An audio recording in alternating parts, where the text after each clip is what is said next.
The silence and the speculation. How the rumor took off this week. Credible reports from Nation Africa and The Standard confirmed that Siaya Governor James Orengo had been flown to India for specialized medical treatment.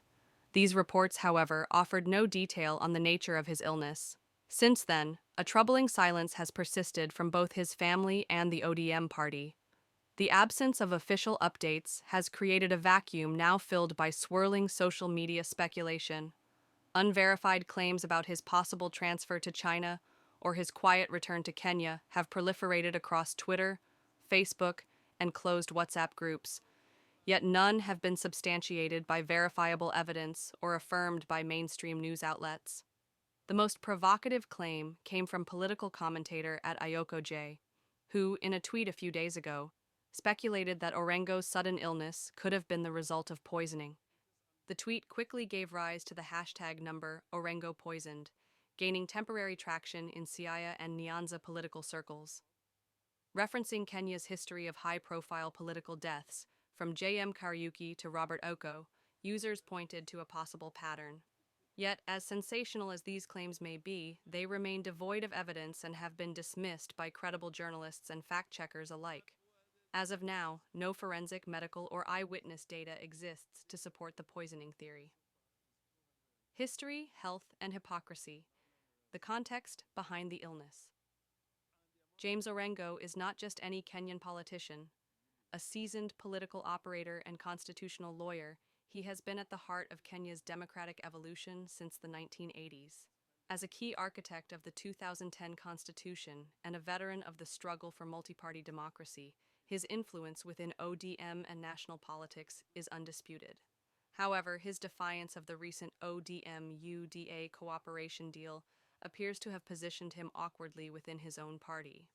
Some have argued that this internal friction might offer a motive for foul play. Yet such reasoning evaporates under scrutiny. ODM's leadership has had ample political tools to neutralize internal dissent without resorting to extreme measures. Orengo could simply have been politically retired or sidelined. Culturally, Luo traditions do not support the idea of shedding blood unless the community is at war. Politically, Orengo's elimination would do little to change ODM's current trajectory, as most Luo constituents are not actively protesting the ODM-UDA alliance, a fact evidenced by their muted reaction during the Saba Saba and Albert Ojwang memorial protests.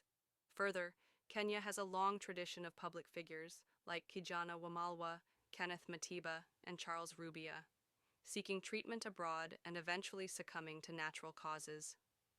Orengo's case appears more aligned with this precedent than any plot of political assassination. A pattern of silence. When privacy fuels paranoia. The current public confusion is not unprecedented. High-profile politicians in Kenya often opt for silence when battling health challenges, leading to rampant speculation. When Kisumu Governor Anyang' Nyong'o publicly disclosed his battle with prostate cancer, he broke a long-standing taboo that has seen most Kenyan leaders conceal serious illnesses. In contrast, Orengo and his family have chosen privacy, which in today's hyper-connected digital environment has fueled misinformation. This silence has emboldened conspiracy theorists who claim that his illness began immediately after a visit to the Statehouse. They suggest, without proof, that he was poisoned for opposing the ODM-UDA pact. But no report, photograph, or credible account indicates that Orengo dined, drank, or was exposed to anything suspicious during the visit. It is also worth noting that Orengo has long been rumored to suffer from chronic health issues, possibly liver-related, compounded by a history of alcohol use.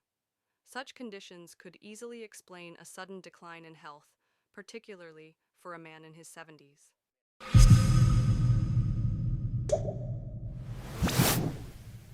Informatube, honest and dignified.